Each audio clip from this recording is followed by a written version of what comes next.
Alright, guys, from foreign to Yaad, making the move make sense.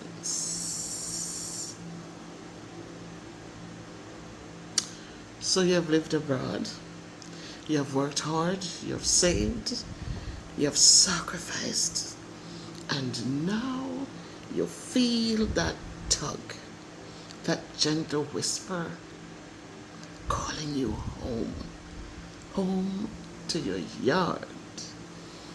But let's be real, coming back isn't just a dream, it's a decision. And to make the move make sense, you need more than feelings. You need a plan.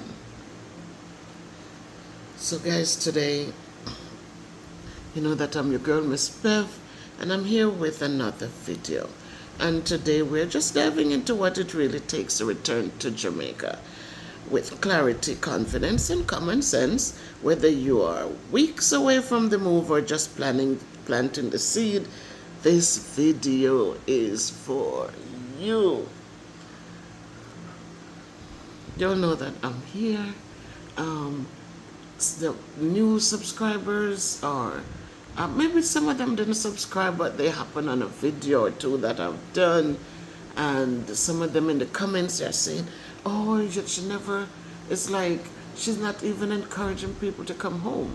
I encourage people to do what they need to do on their time, how they want to do it, why they want to do it. There's so many videos I've done since I came here in July.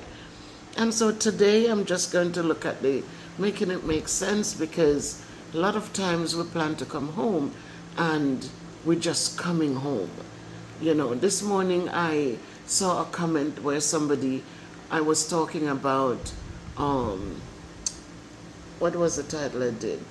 Return, rebuild, reconnect. And so I was talking about, was it that video?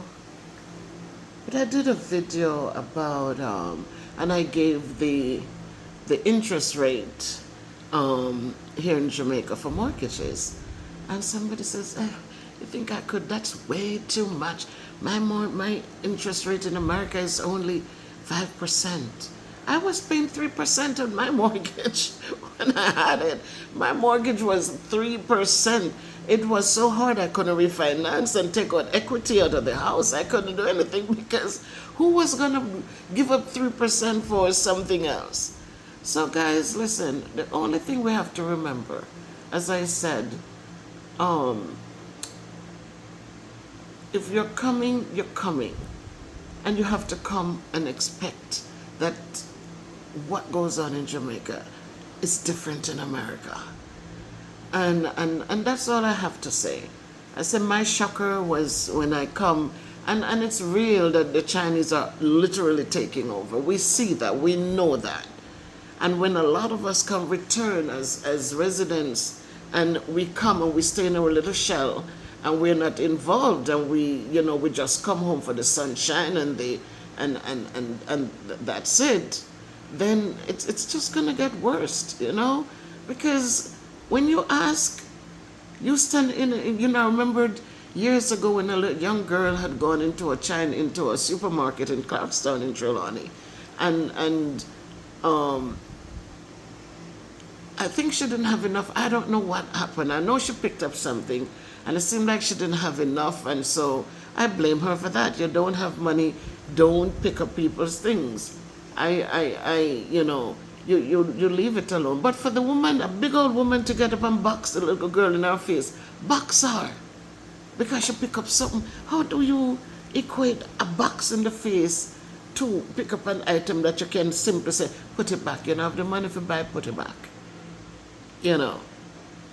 But they come and they feel empowered in this country because you can see how much they have taken over, So people are looking like, hey, Jamaica. And when I call to developing country, Jamaica is not a developing country. Jamaica is, cannot stand on its two legs by itself. Everything Jamaica had, it sold out. It sold it out. But I'm just here, just want to say, if you need to come. Just come and make it make sense. Right? So, many people return home for different reasons, right? We all come back for different reasons. Some of us come to reconnect with family. Some of us come to retire in peace and at a slower pace. Some of us have come back because we want to invest in the land we love, or to simply rediscover a sense of belonging. We know when we go abroad to people's country, it doesn't matter how many years we stay there, you really don't feel like you belong. I don't know for others, but I didn't feel like I belong, because there's so many times, whether it's in the workplace or whether it's just out and about, you see the difference. You see the difference. And so a lot of us, we come back because we want that sense of belonging. We want to see our black people in control of things. We want to walk into somewhere and it's black people that is there. It's not white people scrutinizing and looking at you funny to see, can you afford it while you're here? You work hard, and yet because you don't dress the part, then you're being scrutinized, And so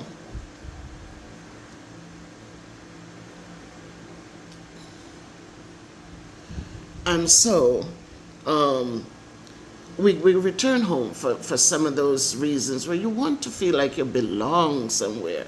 You want to feel the warmth. You want to walk out and you see a lot of people who looks like you. Even though Jamaica, you see so many bleaching out them skin, and it's just sick when you see the bleached skin, that I don't know how they can feel that, or somebody could love that over the regular dark complexion. We have to be careful and understand that we have to embrace who we are. Fat or skinny, tall or short, light complexion or dark complexion.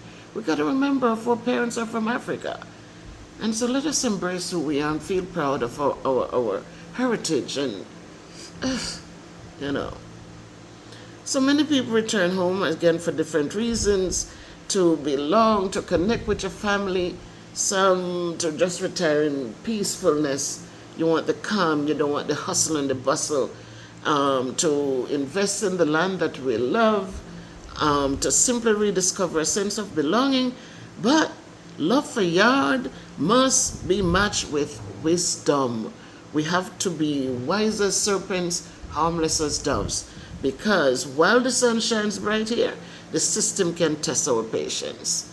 Again, the system can test our patience. I did a video yesterday where I spoke about the 2 returning residents who were sitting next to me on some nice little comfortable chairs provided by the bank, so we didn't have to stand in the long lines with our old knees and aching backs. But we had a chance to sit, and they call us intermittently, and so we get through without standing and groaning inside and all of that.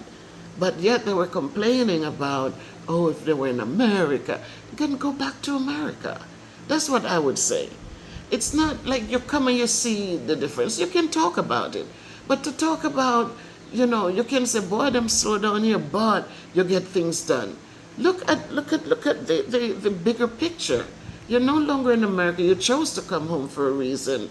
And so, while we're still comparing the big resources in America to the little resources in little tiny Jamaica, as one person mentioned, Jamaica, you could drop Jamaica in one of the states in America and it fills it up. It maybe not even fill it up, So we cannot compare. Like we want the same when the resources in America is so vast compared to the little resources in Jamaica. We can't compare that. Little things I ask about for education, if the government could really give a stipend to parents in these rural communities who are struggling, their children are struggling because they can't afford the books to even go to school to learn adequately. So those are things that I am really frustrated with with all the roads and everything else they're building, and people racing on it, killing off themselves, killing off other people. I'm saying that some resource can go into the school systems, man, across the board. Private school should not be the only option for kids. It should be that public education is attainable. That public education is what it used to be, powerful, where children were competing. I remember when my cousins left Jamaica and went to America. They left in high school out here. And when they left and they went to America, they were way advanced than the kids in their grade level. Way advanced. Because that's what Jamaica used to do. Jamaica used to prepare children well. The foundation was popping. I'm telling you, in the earlier years when I was taught math and kids come from Jamaica, man, it was the sweetest thing. You just want them, you just love them, so you're just grateful for them. And then how many times I gave the speech that, listen, these children are coming from where resources are not like here. You get free lunch, free buses if you live a mile from school. Oh, you have a bus to pick you up. These children are walking donkey miles to get to school. You have free textbooks, you have free this, free that, every damn thing free. And yet you see them sit there and waste time in the classroom. Waste so much time. Waste so much time that it really made me sick. So when they used to come, I was happy to have them. And to help them build and help guide them where they should go next, how they should get there, and get support for the parents and all of those things. And then later on in the years, as things start falling apart and education didn't seem like, public education that is, that people are not vested anymore. And so you find that the children are coming with the bad behavior. They're disrespectful, they don't want to learn, they come with the attitude. The young parents come and tell their kids all sorts of stuff. But I'm saying, I get passionate when it comes to education, man.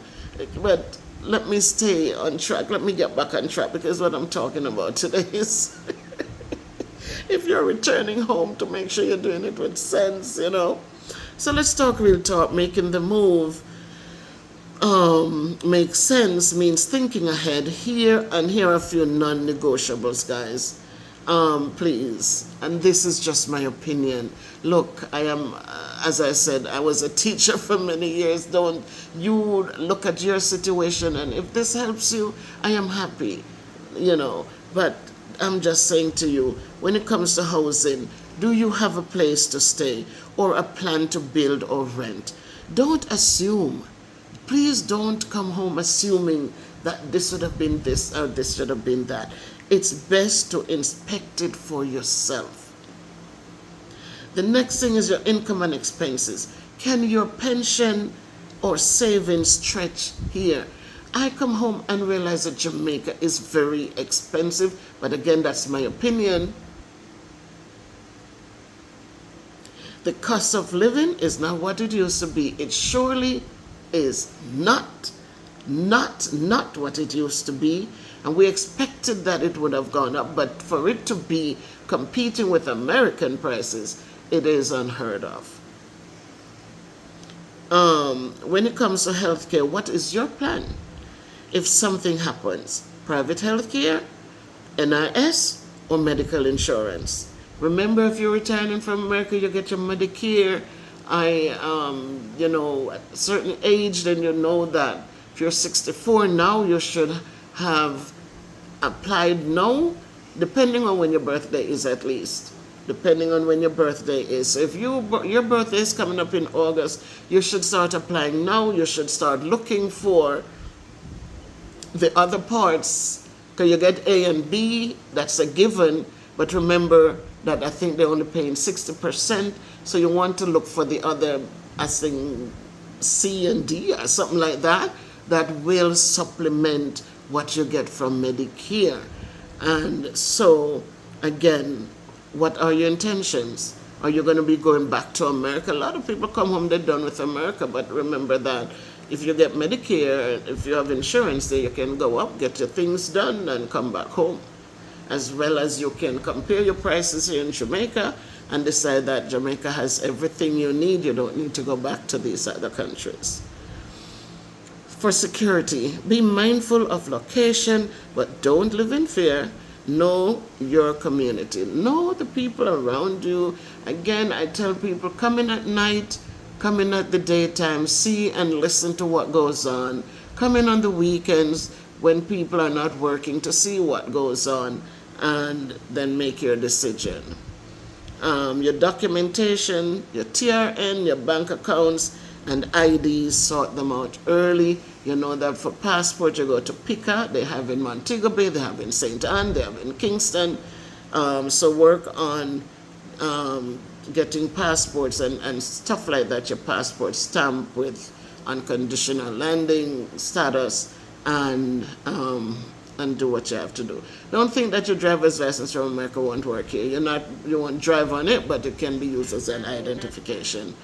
All right, so, and please don't ship your entire house in a barrel. Ship smart, not sentimental. Ship smart. Don't carry everything down here that you will never use. Just bring things that you need. Can the event you come, that's why I say come down and survey, come down, look around, rent somewhere. Even though the rent is kind of, because it depends on where you're renting, because the rent can be very, very expensive. They want it paid in US currency, and that can be interesting when you check up how much you pay out for rent for a year, and what else you could have done for it. But then don't just look at that. Look at where you lived and the security of it and the thing that you got out of it. Because it's not all about money. It's about mind, you know, it's about peace of mind. Whatever we do, let it be about peace of mind. A lot of us were thinking, we can't spend them the kind of money them ask no, sir.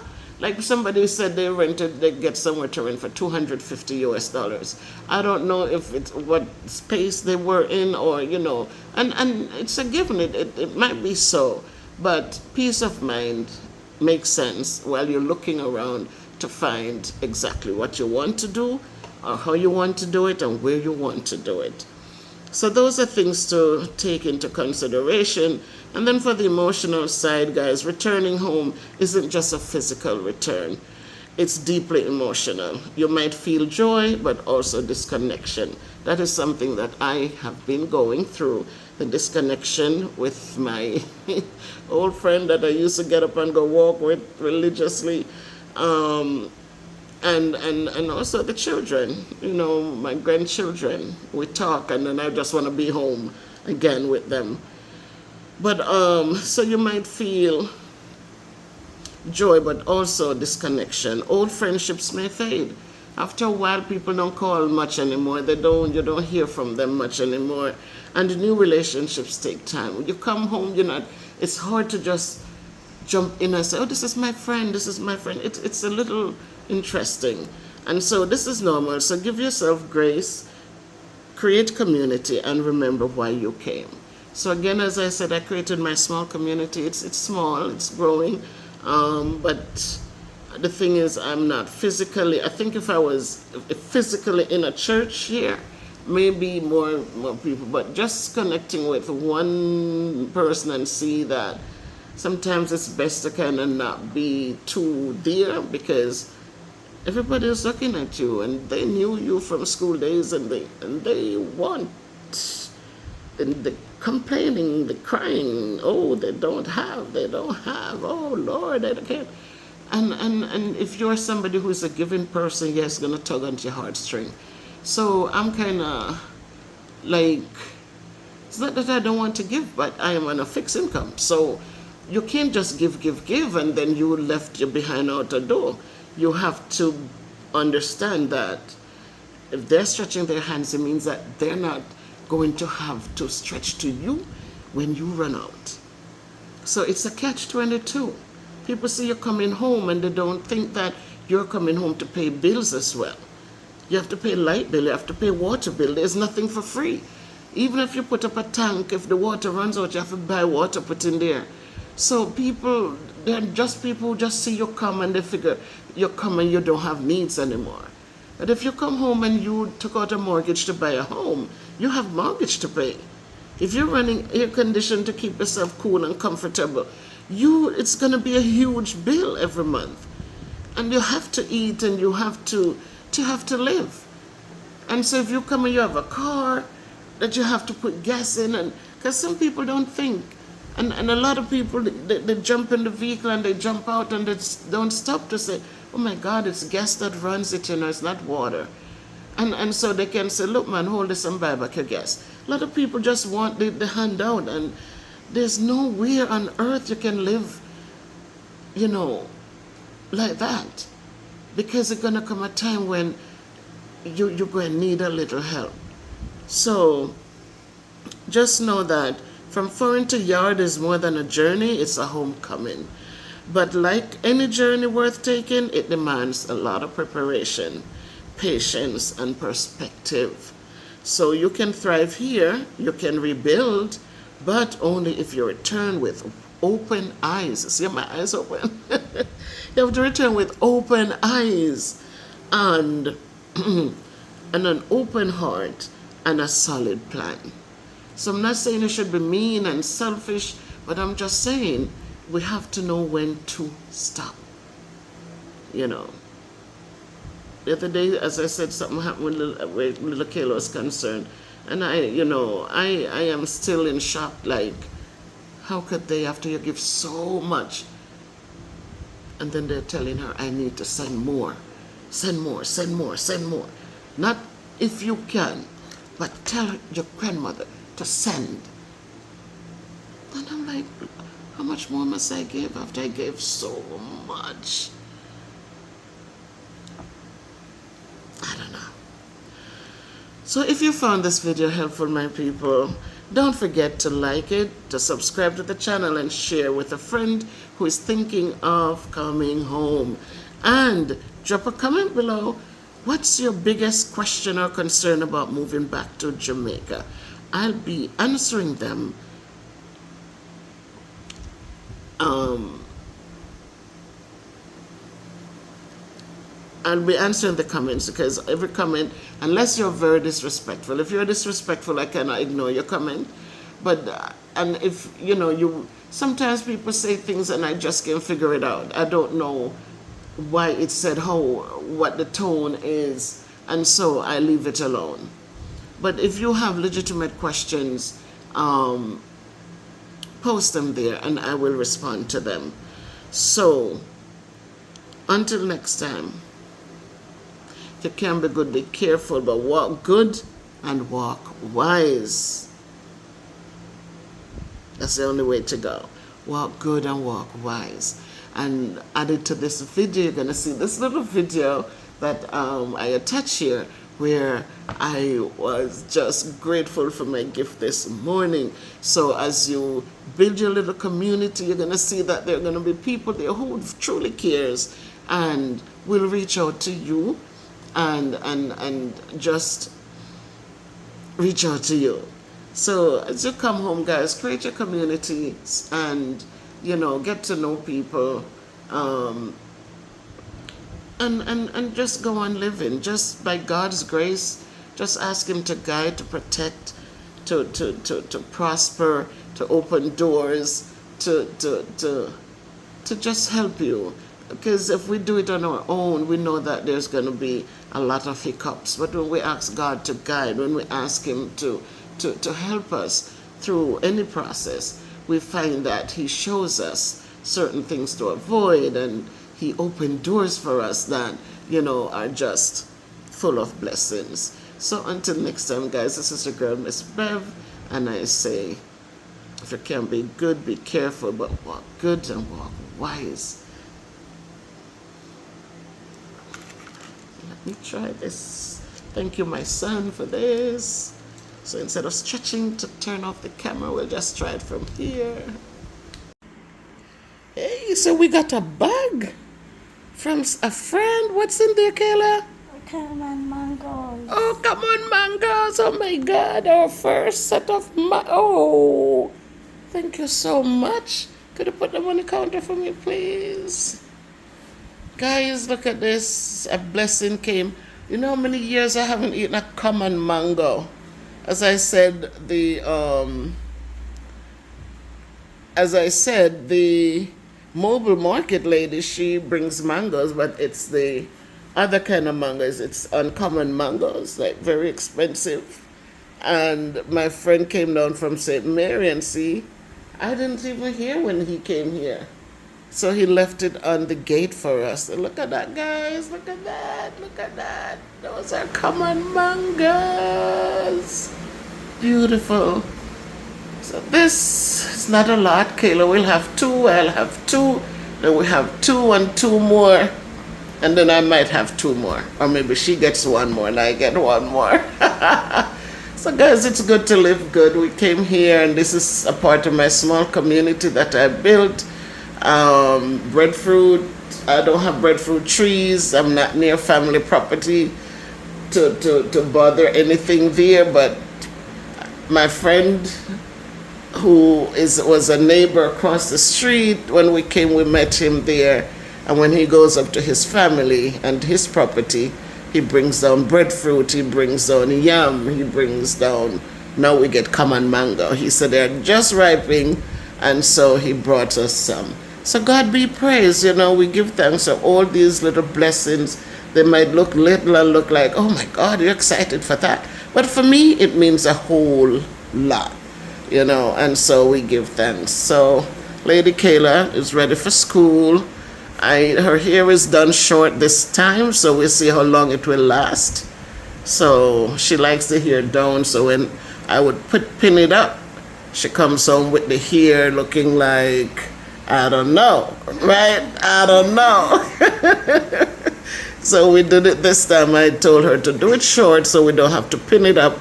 So now she has nothing to pull and rag it up and have kids doing all sorts of stuff in the head.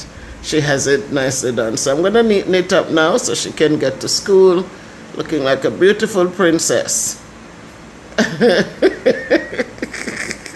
You like that, don't you? Yeah. All right. So make it a great day at school. I'm going to fix up your hair and as you wait for your ride. Okay?